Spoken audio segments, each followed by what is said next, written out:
د پولیسو د فرمانونو او حکمونو د تعقیب او نظارت امیر له مسؤلینو او مراجعینو سره لیدنې ترسره کړلې. په دې لیدنې کې د ګرشک ولسوالۍ امنیه قومندان حاجي یاسر صاحب او یو شمېر نورو اړوند مسؤلینو هم ګډون درلود چې په ترڅ کې د بېلابېلو ادارو او امنیتي موضوعاتو ترڅنګ د پولیسو د فرمانونو او حکمونو د تعقیب دقیق نظارت، د سرغړونو د مخنیوي او د یادو لارښوونو د عملي تطبیق پر اهمیت هر اړخیز بحثونه ترسره شوله.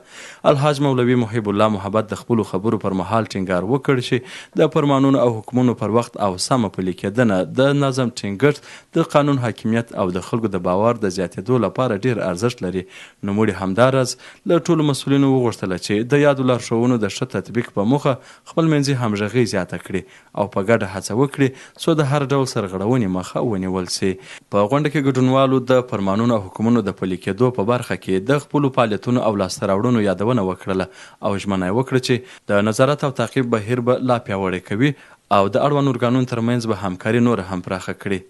یاده ناسته د ګډو هڅو د پیاوړتیا او د مسؤلیتونو د لا ښه ترسره کولو په موخه مهمه وبلل شوله او ټینګار وشو چې دا ډول ناستې به په دوامداره توګه ترسره کیږي.